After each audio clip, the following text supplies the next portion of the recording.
Bom, coloquei aqui, né, novamente para quem quiser fazer download aí do Vevox e usar esse código aqui para poder participar da aula mais ativamente, né? Então, não é obrigatório, né, mas quem quiser fazer de novo uma rodada de exercícios aí para fixar o conhecimento, ok? Lembrando meu e-mail, né? Todo mundo tem meu e-mail, gustavosimão@uol.com.br, 24/7. E lembrando também que não está autorizada a divulgação deste nenhum material de processo de fabricação 3. E que todo material está no Google Classroom, nesse código aqui, H3NYQDS. Eu vou pedir aí, se alguém tiver com a tela do chat aí, e alguém escreveu alguma coisa no chat perguntando alguma coisa, eu peço que quem puder falar, né, fala, professor, mensagem no chat, porque eu estou com a tela só da apresentação, não estou visualizando o chat também. Então, se alguém quiser falar comigo pelo chat, eu não vou ver, a não ser que alguém leia para mim. Ou fale que está no chat, para eu poder ir lá para a tela, tá bom? Então, o material está todo lá no Classroom, né? Na semana passada, teve um aluno que me alertou que alguns links não estavam funcionando no capítulo 1.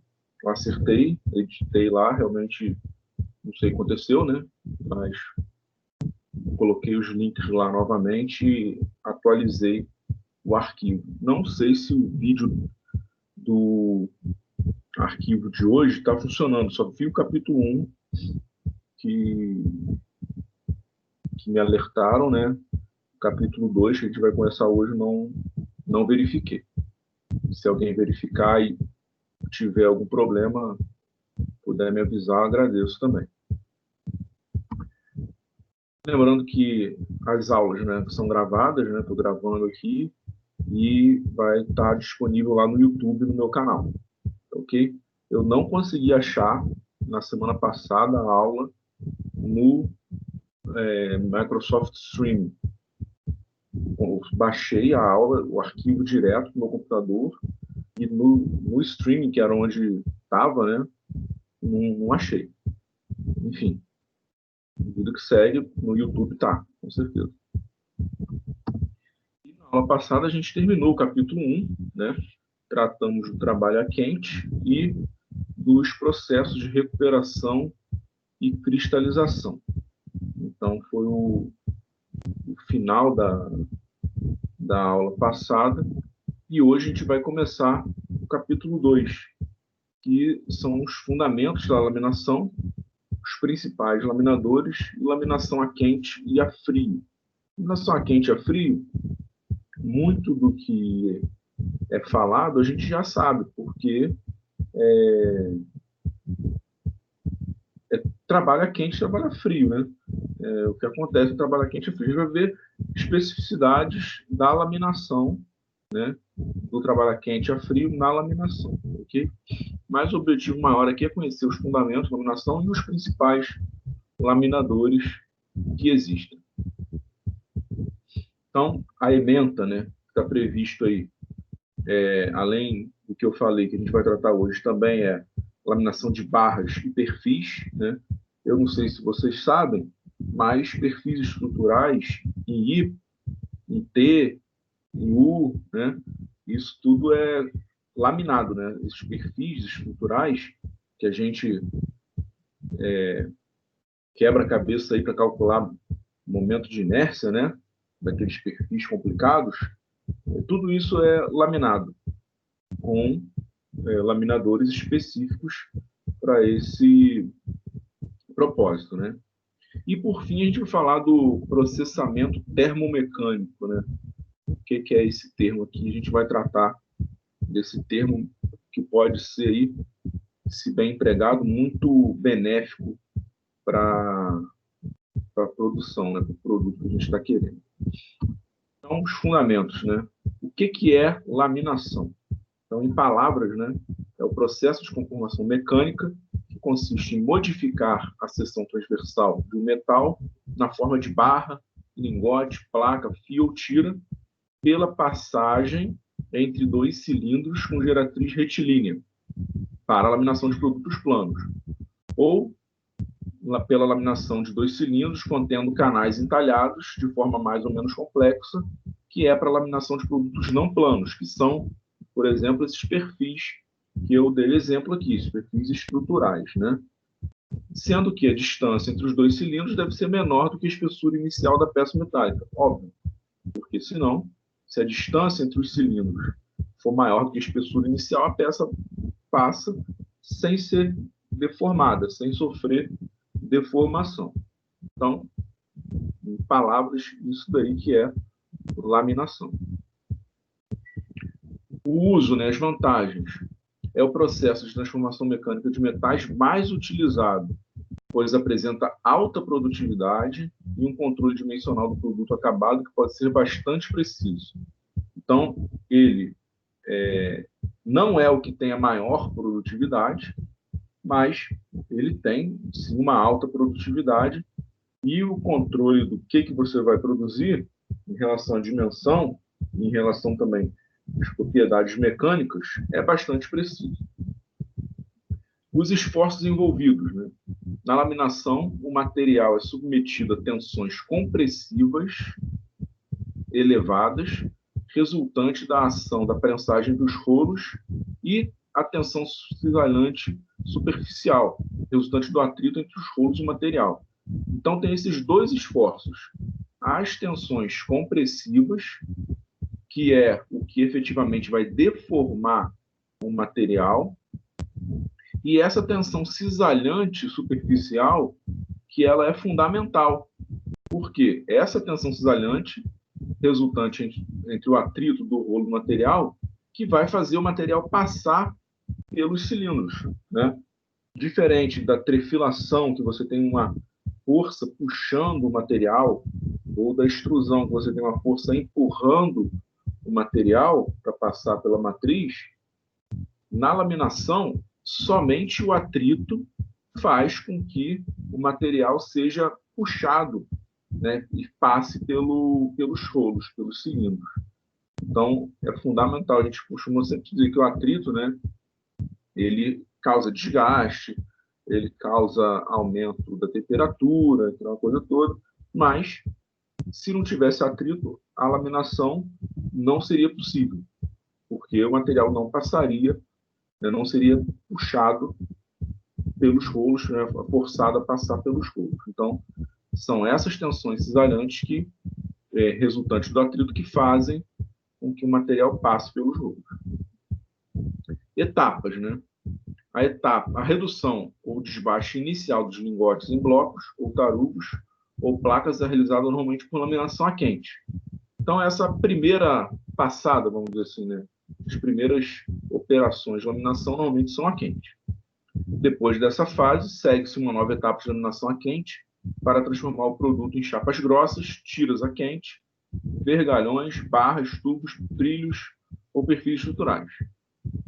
E a laminação a frio, que ocorre após a laminação de tiras a quente, produz tiras a frio de excelente acabamento superficial, com boas propriedades mecânicas e controle dimensional do produto final bastante rigoroso. Então, normalmente, o que acontece primeiro, uma etapa de laminação a quente e, por fim, laminação a frio. Até porque a laminação a quente inicial, você tem o interesse em reduzir a espessura da sua chapa. Quanto maior a temperatura, mais dútil vai ser o material. Então, priorizada, né, a laminação a quente nos primeiros passos. E, quando você está com intenção de obter as propriedades mecânicas, o controle dimensional, aí você tem os últimos passos, que é a laminação a frio. Aqui tem um videozinho, que é um vídeo que está lá no meu canal, que mostra uma empresa aí de laminação, né? E alguns laminadores, né? A real mesmo, né? Então, isso aqui é o quintal aqui de casa, né? Essa empresa aqui, né? E Uma empresa gigante, né? Então, esse aqui é o produto final da laminação. Essas bobinas aqui, que são os produtos finais, né? Que a partir dessas bobinas, isso vai para uma empresa e aí é fabricado lá o que quiser fabricar, né? E elas são, aquela bobina produzida a partir desse bloco aqui, ó. Esse bloco aí, que ele é aquecido, né? Para os primeiros passos, na laminação a quente. Você vê, observa só esse vídeo, que quase não tem gente, né? Não tem, você vê uma pessoa, né? Vê, é tudo automatizado. Então dá essa primeira limpada no material, né? Tirar essa oxidação, enfim. E aí o produto é aquecido. Vai no forno lá, aquece, acima da temperatura de recristalização, aí o vídeo trava. Aí o manipulador ele pega, porque tá quente, se encostar o dedinho ele queima, né? Tá bem quente isso daí. Aí você tem aqui um jato d'água, tá vendo? Para remoção do óxido que é formado em função da alta temperatura. E aí ele passa aí pelo primeiro laminador, né? É um laminador reversível, né? Que ele vai e volta, né? O material vai e volta, é um quadro, né? A gente vai ver daqui a pouco, porque ele tem 4 rolos. Né? E aqui tem um limitador, né? Normalmente a deformação é só na espessura, né? Mas você tem um limitador aqui exatamente para limitar. Você vê a maleabilidade do material, viu? Uma folha ali. Aí é que ele faz essa primeira bobina, que ainda tem uma espessura muito grande, isso não é o produto final, né? E essa bobina é desenrolada, e aí ele passa por uma cadeia, né, de laminadores, né? Aqui uma linha de laminadores. Cada laminador desse aqui vai ter uma redução de espessura em relação ao anterior, para que progressivamente você tenha redução de espessura da sua chapa. Aqui que tem gente, ó, na sala de controle aqui está o engenheiro, um ar-condicionado, de boa, vendo. Então, aqui para trocar os rolos, tá vendo? Também não tem gente aqui, né? Tudo automatizado, né? Aí aqui, olha a velocidade com que passa a fita aqui. Aí ele vai reduzindo a espessura. Olha a velocidade. Passou, ó, aqui, ó. Aqui já está frio, né? Depois de estar... tá vendo a velocidade aí que passa o negócio? Erra. É bem rápido essa... Aí sim, depois enrola para fazer a bobina, né? Que é o produto final aí que vai alimentar outras indústrias, né? Essa bobina. Aí, aqui ele mostra aquela coisa toda, a gravação, né? Identificando aí para ter rastreabilidade que bobina é essa, aí o cacetado de bobina que foi produzido. E aí o que eu quero mostrar agora, no final do vídeo, que ele apresenta, é uma inspeção que é feita na chapa. Aqui, ó. Essa chapa aqui, ele vai dar um close ali.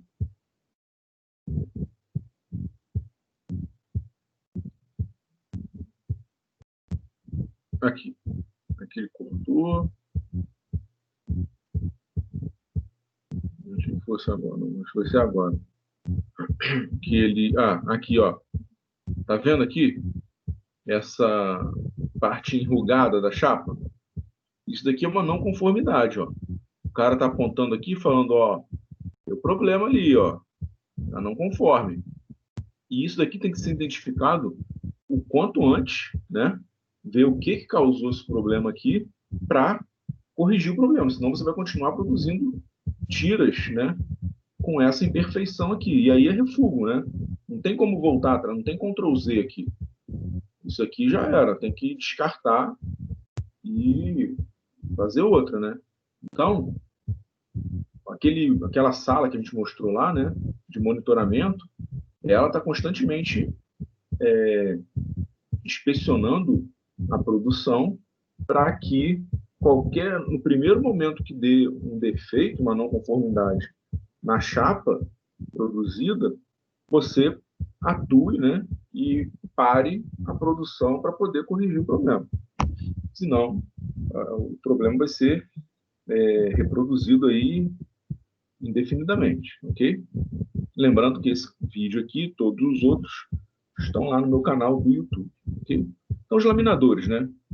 Então, o laminador consiste basicamente de cilindros ou rolos, bancais, que é onde esses cilindros são apoiados, uma carcaça, que é chamada de gaiola ou quadro, que fixa essas partes, né, que fixa os cilindros, e um motor, obviamente, né, para poder fornecer potência aos cilindros e controlar a velocidade de rotação. Então, não só a potência, mas também a velocidade de rotação que vai ditar qual é a taxa de deformação com que o material está sendo conformado. Isso é importante também. As forças envolvidas na laminação podem facilmente atingir milhares de toneladas, portanto é necessária uma construção bastante rígida, além de motores muito potentes para fornecer a potência necessária. O custo, portanto, de uma moderna instalação de laminação é da ordem de milhões de dólares e consome-se muitas horas de projetos, uma vez que esses requisitos são multiplicados para sucessivas cadeias de laminação contínua, que é o tandem mill, né? Aquela cadeia que a gente viu, né? Vários laminadores em sequência, né? Essa chamada cadeira de laminação. Utilizam-se variadas disposições de cilindros na laminação e o mais simples é constituído por dois cilindros de eixos horizontais colocados verticalmente um sobre o outro, que é esse que está aqui, essa figurinha aqui. Esse aqui é o mais simples exemplo de laminador, né? Esse equipamento é chamado de laminador duo. Por quê? Porque é duo, né? Porque tem dois cilindros. E pode ser reversível ou não, né? Quando ele não é reversível, o rolo laminador só gira num sentido. Quando ele é reversível, o rolo gira num lado e gira para o outro. Então, o material passa para um lado e passa para o outro. Nos duos não reversíveis, que é esse daqui, o sentido de giro do cilindro não pode ser invertido e o material só pode ser laminado em um sentido. Então, isso daí é o mais simples dos laminadores. Eu sempre que penso num laminador desse daqui, duo, eu lembro de uma massa de pastel, que é a mesma coisa, né? Uma massa de macarrão, né? Que você passa pelo laminador para poder afinar a massa e fazer sua pasta, né? Nos reversíveis, que é esse daqui, letra B, a inversão da rotação dos cilindros permite que a laminação ocorra nos dois sentidos de passagem entre os rolos. Ele vai para um lado, vai para o outro. No laminador trio, que é esse aqui, é trio porque tem 3 rolos, né? Os cilindros sempre giram no mesmo sentido.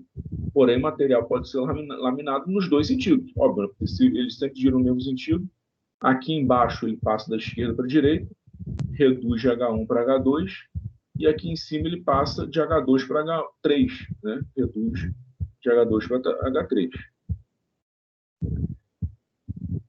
Então ele passa alternadamente no cilindro superior, intermediário e entre intermediário e inferior. É isso aqui que é o laminador trio, que é composto por 3 rolos. À medida que se laminam materiais cada vez mais finos, há interesse em utilizar cilindros de trabalho de pequeno diâmetro. Esses cilindros podem fletir e devem ser apoiados por cilindro de encosto, que é o que a figura demonstra, que é o chamado laminador quadro, né? Que é essa figura aqui está mostrando também. Então, quanto mais fina a espessura do material que você quer, da chapa que você quer, menor tem que ser o diâmetro do cilindro de trabalho. E aí, quando você tem um cilindro com um diâmetro menor, o momento de inércia dele é menor. Então, a tendência dele sofrer uma flexão é maior, né? Acontecer isso aqui, por exemplo. Ok? Então, o rolo, na verdade, esse cilindro de encosto aqui, ele é para apoiar o cilindro menor para evitar que você tenha essa flexão aqui, porque os cilindros são biapoiados, né? Tem um apoio aqui, tem um apoio aqui.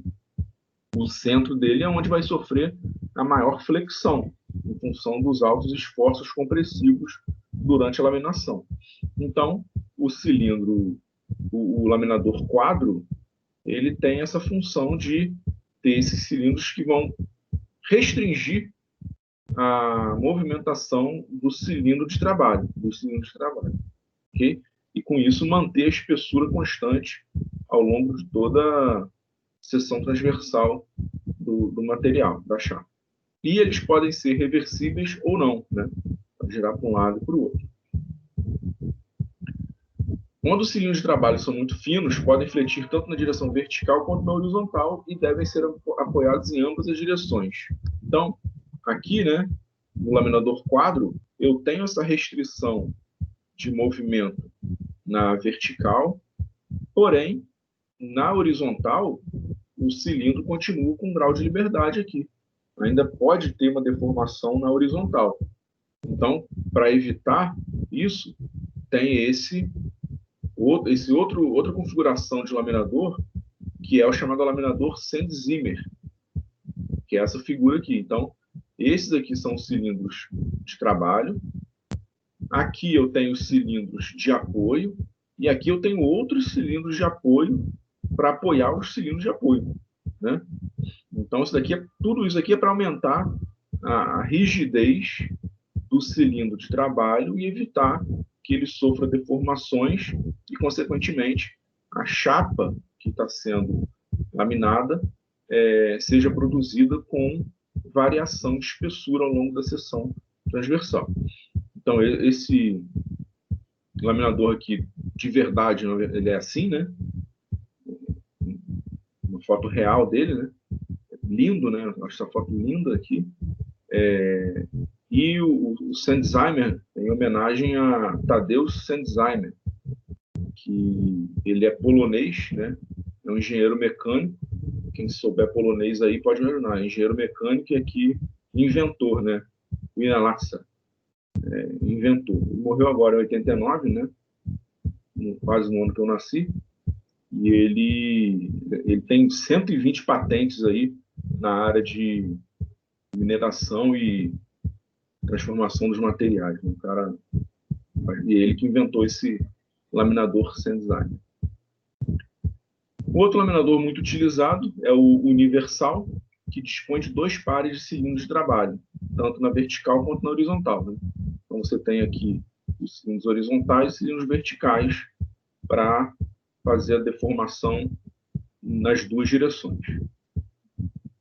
Existem outros tipos de laminadores mais especializados, como o planetário, que é esse aqui, tá à direita. O passo peregrino, que é esse aqui, que também é chamado laminação de forja. Se vocês observarem, o rolo, o cilindro aqui do passo peregrino, ele é um cilindro excêntrico, né? Então, à medida que o cilindro, tanto o cilindro superior quanto o inferior, eles vão girando, essa parte aqui entra em contato com o material, né, com o tubo aqui no caso, e vai conformando o material, mas de maneira não contínua, né? Então, por isso que ele é chamado também laminação de forja. A gente vai ver até quando falar de forjamento, esse laminador, né, um laminador de forja, que aí também é uma laminação e um forjamento, né? Os dois ao mesmo tempo. E um outro laminador também é o Mannesmann, que é esse aqui, o laminador Mannesmann, que são rolos oblíquos, né? Que você tem aqui essa haste e o lingote, ele é forçado a passar aqui por esses rolos oblíquos e essa haste vai fazer com que o lingote seja deformado em um tubo. Essa é a maneira, né, de você fabricar um tubo de aço sem costura, um tubo inteiriço, né, um tubo sem solda, né? O Mannesmann era o nome de uma empresa de fabricação de tubos, né? Eu lembro que eu já consultei, já comprei tubo da Mannesmann, usando o catálogo da Mannesmann, numa época longínqua que a gente não tinha internet, né? Então tinha um papel lá, um catálogo em papel, para especificar tubo da Mannesmann. Aí depois a Valorec comprou a Mannesmann aí, e o nome Mannesmann ficou só na teoria aqui dos laminadores, ok? E aqui tem um videozinho mostrando, né, a partir de um lingote a quente, né, fabricado a quente, a partir de um lingote, você tem a fabricação do tubo, né? Aqui estão os rolos oblíquos, ó, e aí aqui o mandril, né, uma haste, e aí o tubo entra girando aqui, tá vendo? Os rolos fazem com que o tubo vá girando, aqui tem uma sequência de rolos oblíquos, né, fazendo com que aquele lingote entre aqui na haste, e aí depois aí você tem aqui a remoção, né? A haste sai e o tubo é desacoplado da haste. Aqui primeiro a haste, aqui uma velocidade menor o tubo. E aqui um jato de água para tirar aquela oxidação superficial, né? E por fim você vai ter a fabricação de um tubo aqui para você homogeneizar a superfície, né? Da parede, né? Do tubo. E é assim que fabrica um tubo de aço sem costura. Laminador Mannesmann com rolos oblíquos, ok? Bom, ainda sobre os laminadores, né? A figura abaixo mostra uma vista esquemática de um laminador duo, né? Construído por um quadro, 2 cilindros de trabalho e os bancais que giram nesses cilindros. Nesse laminador, o cilindro inferior é fixo e o cilindro superior pode mover-se durante a operação através de um sistema de parafusos. Esse movimento também pode ter acionamento hidráulico. Então, o cilindro inferior fica parado e para você regular qual é a espessura da chapa que está sendo fabricada, você vai ter o cilindro superior se movimentando aqui na vertical. Ok? Estão ouvindo aí? Positivo. Sim, professor. mestre. Beleza. Sim, mestre. Eu Posso tirar uma dúvida, mestre? Claro. Quando você comentou que os rolos de trabalho eles reduzem o diâmetro quando eles vão laminar uma chapa muito fina, qual é a motivação de reduzir o diâmetro dele? Tem uma explicação que não seja econômica, assim, técnica no sentido de causar imperfeição, esse tipo de coisa? É econômico e técnico, porque você precisa para uma espessura muito fininha, se você tiver um cilindro com um diâmetro muito grande, é mais difícil, assim, você vai ter um trabalho muito grande para deixar esse cilindro com uma dureza tal que não tenha nenhuma deformação nele. Então, quanto menor o cilindro, você pode ter um material com uma dureza muito maior, né? E vai garantir que ele não tenha deformação e garantir, consequentemente, que a chapa tenha a espessura que você quer. Você está falando de chapa aí de décimos de milímetro, entendeu?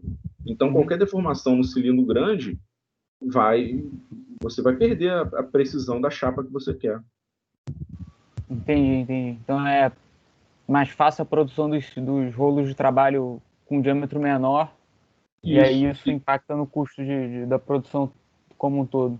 Como um todo, exatamente. Beleza. Valeu, obrigado, mestre. De nada. Bom, os quadros são construídos de aço ou ferro fundido e podem ser do tipo aberto ou fechado.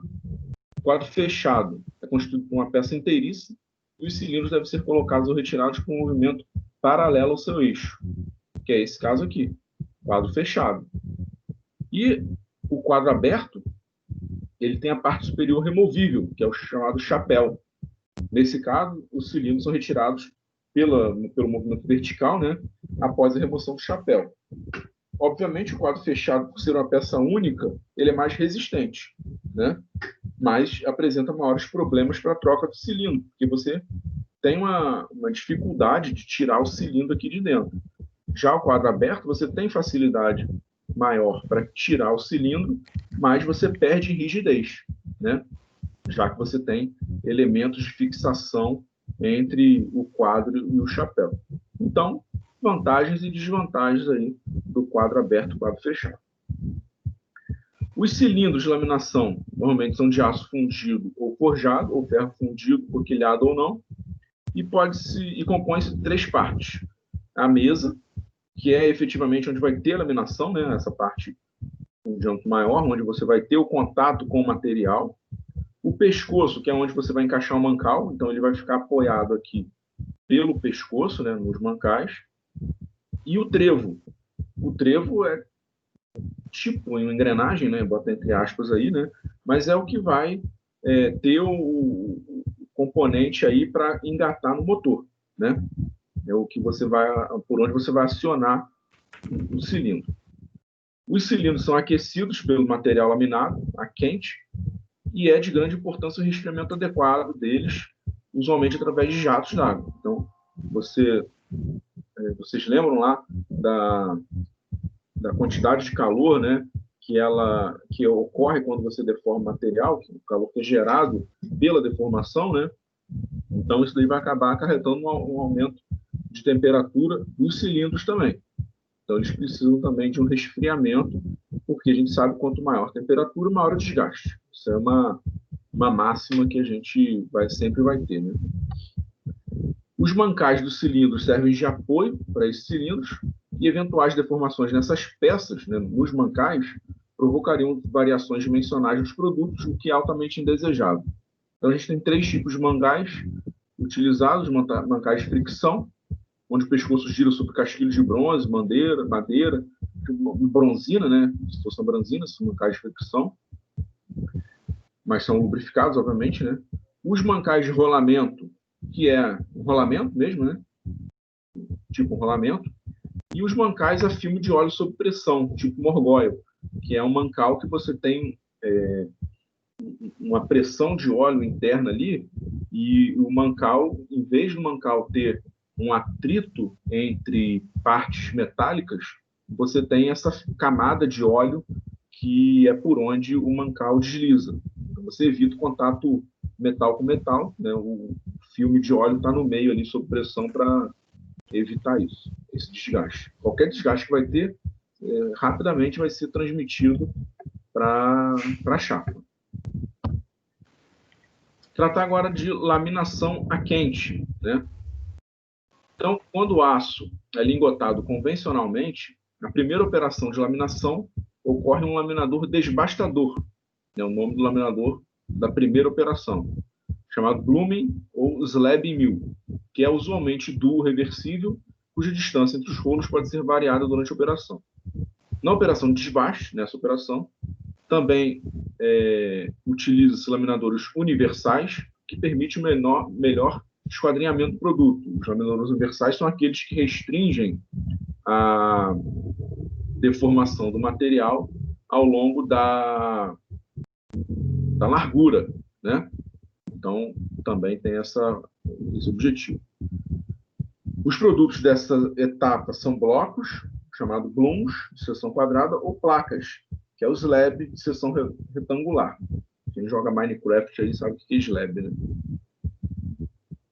As placas são laminadas até chapas grossas, material mais espesso, ou tiras a quente. Foi o que a gente viu naquele vídeo, na primeira etapa da laminação. Na laminação de chapas grossas, utilizam-se laminadores duos ou quadros reversíveis, sendo os últimos mais utilizados, os quadros.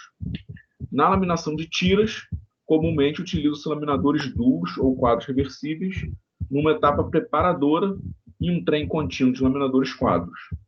A figura abaixo, vou mostrar no próximo slide, né, mostra esquematicamente um trem contínuo de laminação e o material após a laminação, então, bobinado a quente, decapado, né? Decapar é você tirar aquela camada de óxido do material, e oleado, né?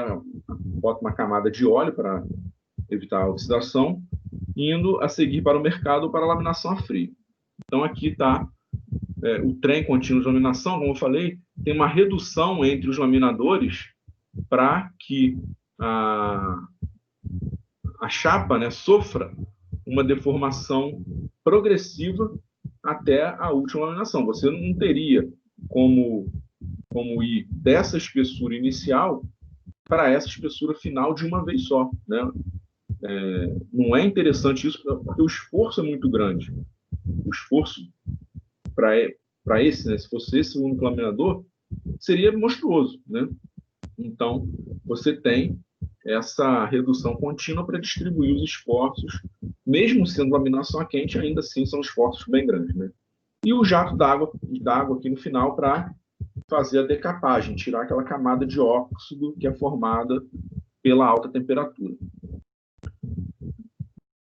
Deve-se observar que, com o lingotamento contínuo, produzem-se placas e tarugos diretamente na máquina de lingotar, evitando-se uma série de operações de laminação, em especial a laminação desbastadora.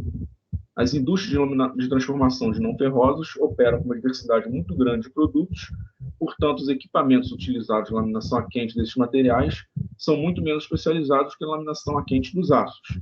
Então, a laminação de aço, né, ela requer, né, um cuidado muito maior em função do material, né, do que não ferrosos.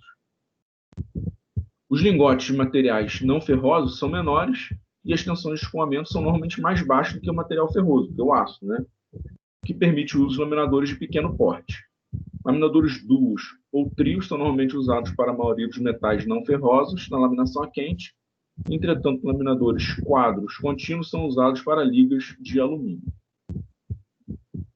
Laminação a frio. Vou tratar especificamente das características da laminação a frio. A laminação a frio é empregada para produzir folhas e tiras com acabamento superficial e com tolerâncias dimensionais superiores quando comparadas às tiras produzidas por laminação a quente. Exatamente o que a gente viu sobre trabalho a frio, né? A laminação a frio é um trabalho a frio, tem esse objetivo também. Além disso, o encruamento, que a gente viu, né, que é um endurecimento por deformação plástica, resultante da redução a frio, pode ser aproveitado para dar maior resistência ao produto final. Os materiais de partida para a produção de tiras de aço laminados a frio são as bobinas a quente decapadas. Então, o material produzido na laminação a quente é a matéria-prima para a laminação a frio. A laminação a frio de metais não ferrosos pode ser realizada a partir de tiras a quente ou, como no caso de certas ligas de cobre, diretamente de peças fundidas. Trens laminadores quadros de alta velocidade, com 3 a 5 cadeiras, são utilizados para a laminação a frio do aço, alumínio e ligas de cobre. Normalmente, esses trens de laminação são concebidos para terem a tração avante e a ré, ou seja, são reversíveis, né? A laminação contínua tem alta capacidade de produção, o que resulta num custo baixo de produção. Isso em função da alta produtividade, né? Você consegue produzir muito, então você acaba reduzindo o preço na quantidade. A redução total atingida por laminação a frio geralmente varia de 50% a 90%, né, o grau de redução. Quando se estabelece esse grau de redução em cada passe ou em cada cadeira de laminação, deseja-se uma distribuição tão uniforme quanto possível nos diversos passos, sem haver uma queda acentuada em relação à redução máxima em cada passe. Então, você procura, para manter uma homogeneização do material, distribuir o grau de redução igual em cada laminador da cadeira de laminação. Senão você vai ter uma heterogeneidade aí na deformação do material e uma distribuição de tensões, né, de esforços desproporcional ao longo da laminação. Isso não é indicado. Normalmente a porcentagem de redução menor é feita no último passe para permitir um melhor controle do aplanamento, bitola e acabamento superficial. Então, que seria o passe de acabamento, né? Que aí você vai imprimir nesse último passe tanto a espessura final, a tolerância dimensional da chapa, quanto a propriedade mecânica, né? Qual é a resistência mecânica da chapa no último passe. A eliminação do limite de escoamento descontínuo das tiras de aço recosido é um problema prático muito importante, pois a ocorrência desse fenômeno provoca a deformação heterogênea em posterior processamento. Isso é devido ao alongamento descontínuo do limite de escoamento. Então, quando você tem essa deformação heterogênea do material, você tem esse defeito material, que são as chamadas linhas de Luders. Então, aqui eu tenho essas linhas, né, nesse quarto de dólar aqui, mostrando, né, essa moeda foi deformada, né, e surgiu, foi deformada heterogeneamente, né, e você tem essas linhas aqui, tá vendo? Radiais, né, que é em função desse defeito, né, produzido pela deformação heterogênea. Então, isso é totalmente desaconselhável, porque fica visível, né? Fica visível essa imperfeição na superfície do produto. A prática normal é dar uma pequena redução final a frio no aço recosivo, chamada de passe de encruamento superficial, que elimina o alongamento descontínuo do limite de escoamento. Então, para evitar essa deformação heterogênea, né? Então, você faz essa pequena redução final a frio do aço descontínuo e, com isso, você vai eliminar o alongamento descontínuo do limite de escoamento e eliminar essas linhas de Luders no material. Esse passo de acabamento também resulta numa melhor qualidade superficial e controle dimensional. Outros métodos podem ser utilizados na melhoria do controle dimensional das tiras ou folhas laminadas, e entre eles estão o aplanamento de rolos e desempenho por tração. Então, são outras formas aí de melhorar o controle dimensional, você deixar a tira ou a folha laminada exatamente com a espessura desejada.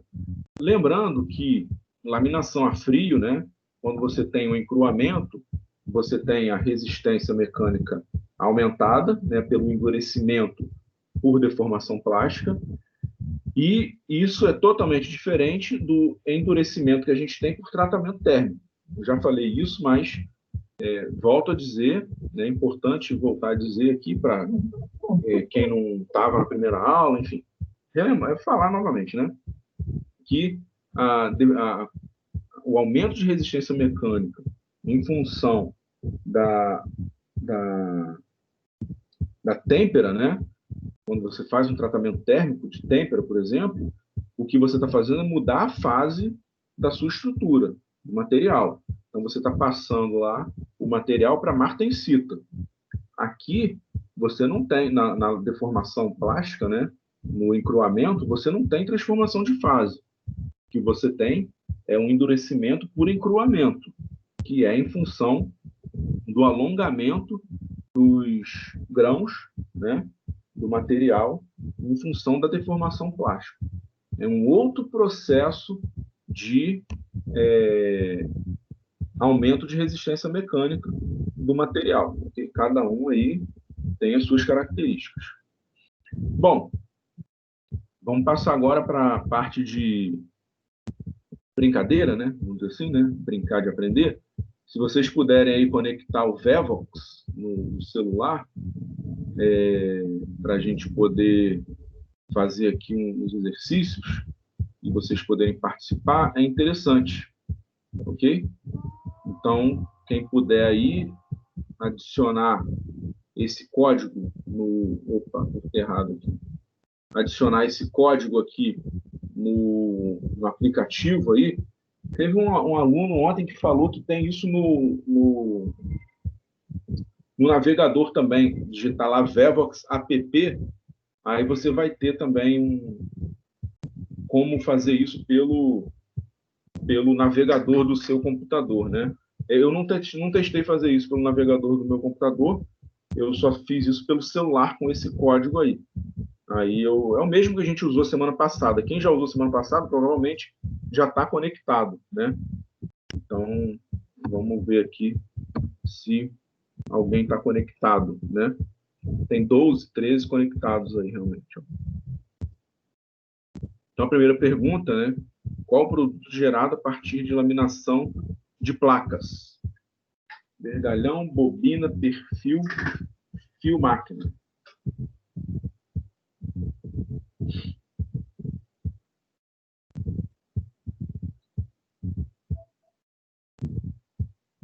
Vocês podem também simplesmente pensar qual que é aí, né? Quem não puder, 16 pessoas responderam, né? pessoal respondeu. Ninguém botou vergalhão, hein? Ninguém colocou vergalhão. Mas a maioria aí, né, mais de 65%, colocou bobina, alguns perfil, outros fio máquina. Então, na laminação de placas, né, como a gente viu no vídeo ali, eu falei, o que é produzido é a bobina, né? Aquela bobina que é produzida, que depois ela é desenrolada, bobina quente, primeiro produzida, depois ela é desenrolada e produzida bobina a frio. Então, de placas, você tem bobina. De tarugo, né? Então, você tem tarugo que você produz um perfil ou fio, né? Então, a resposta certa é bobina, realmente. Outra pergunta aqui. A vantagem do processo de trefilação sobre o processo de laminação a frio é... apesar de eu não ter falado sobre trefilação, eu acho que a gente consegue responder essa daí também de maneira fácil, né?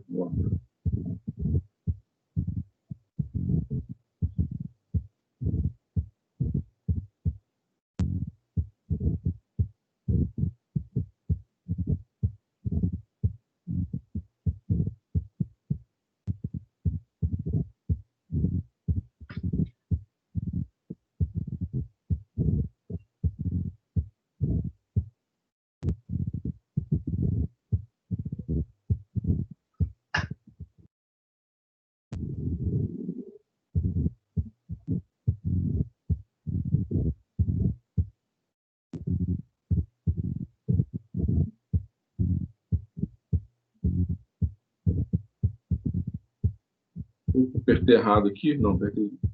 Então, a maioria colocou aqui 78,57%, né? Possibilidade de obter melhores propriedades mecânicas, e uma minoria colocou a influência do calor sobre o processo. Então, o correto realmente é a possibilidade de obter melhores propriedades mecânicas, porque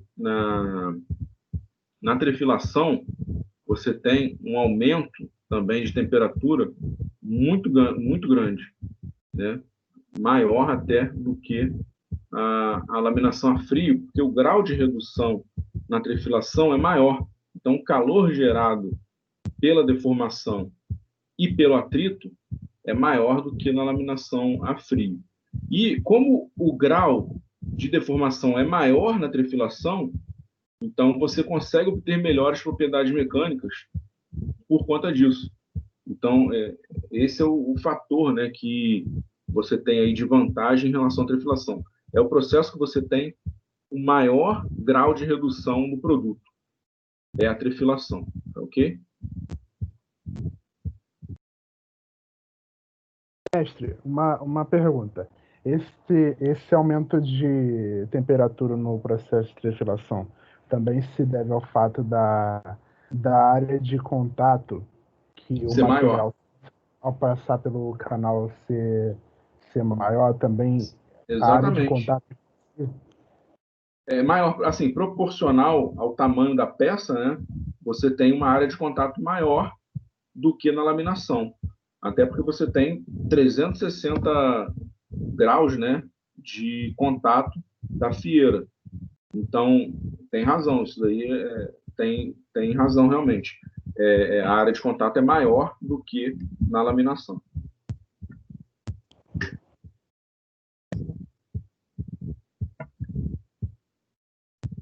Aqui uma outra pergunta é: o laminador com rolos de trabalho de pequeno diâmetro para laminação a frio de chapas finas.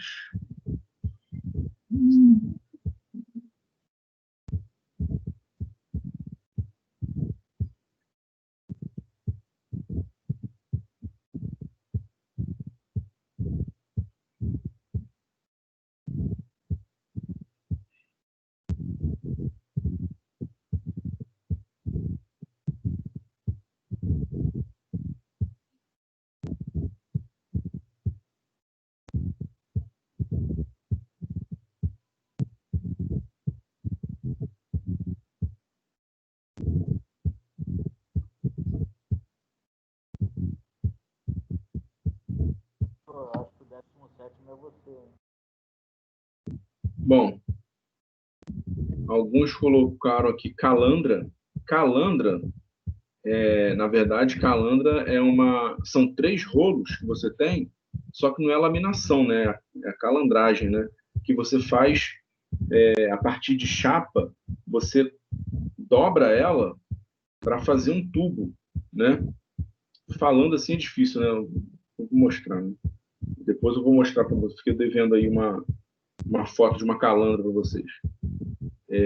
Calandra é para fazer um tubo, por exemplo, para anel de submarino. O submarino é feito por anéis, né? São seções feitas por anéis e é feito por calandra, né? Por calandragem. Compactador. Não conheço o laminador. Sobre a calandra aí, eu acompanhei o procedimento lá no trabalho de uma terceirizada fazendo um tanque, entendeu? Um tanque acho que para um tipo de ácido que trabalhava no serviço lá. Aí eles usaram a calandra para poder fazer o processo para soldagem do tanque. Para fazer aquela curva, né? Fazer a volta do tanque. Exatamente. Fazer a soldagem. Exatamente. A calandra, você faz um tubo, mas você só vai dobrar o material, né? A calandragem é um dobramento do material e não uma laminação.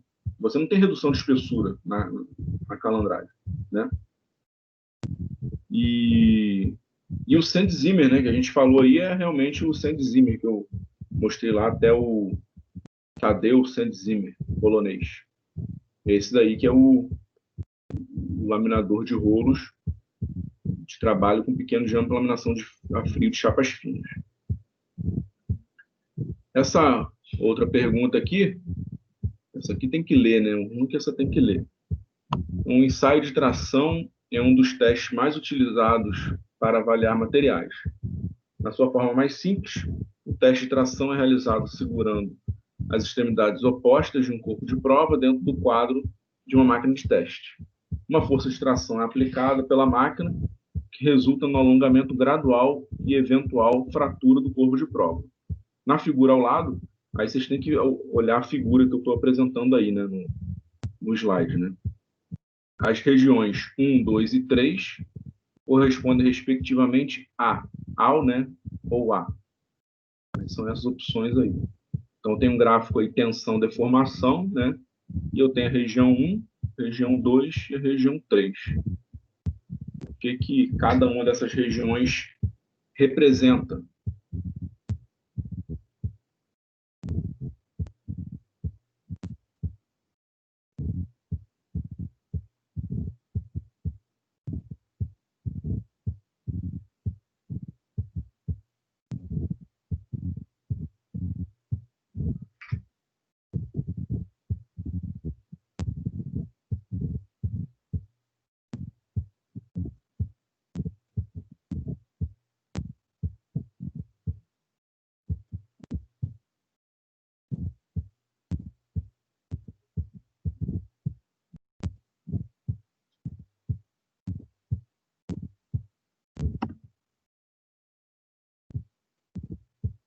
A maioria colocou aqui regime elástico, 1, regime plástico, 2, e estricção, né?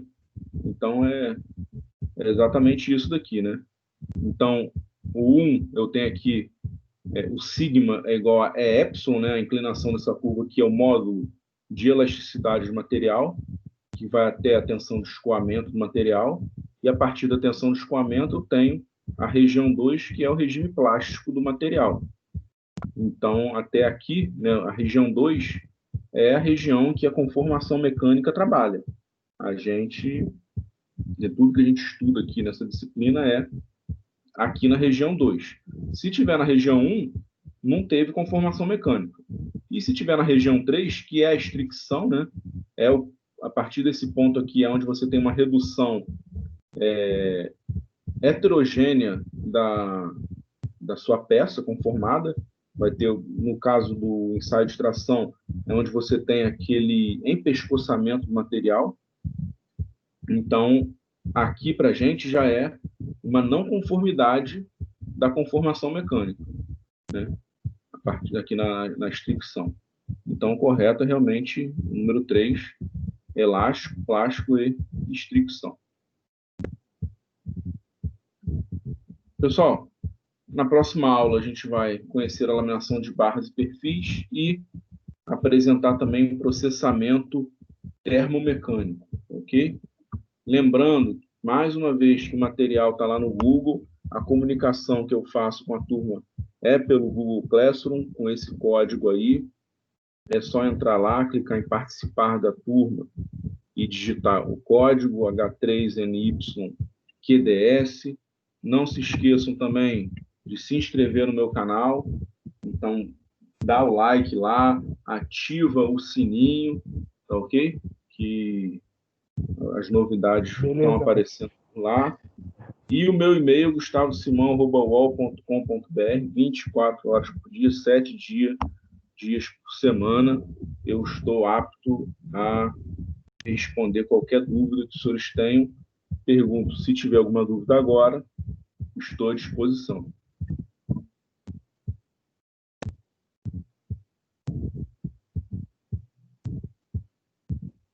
Mestre, boa noite. Boa. Só para poder dar um feedback para você, mestre, eu acessei o material no Google Classroom e os vídeos todos estão funcionando, tá ok, professor? Muito obrigado. Agradeço imensamente o feedback aí. Ok. E lembrando, mestre, que eu percebi o seguinte, que muito material de processos 3, 80%, o senhor tira do site do CIMM, Centro de Informação. Sim, essa parte inicial é toda, a maioria de lá. Tem materiais didáticos muito bons. Muito bom, realmente é muito bom. Beleza, mestre, boa noite. Boa noite. Professor, só uma dúvida. Hoje não. Olha só, tem alguma novidade sobre negócio de voltar às aulas presenciais ou não voltar? O senhor sabe de alguma coisa? Ou está na mesma ainda? Está na mesma ainda.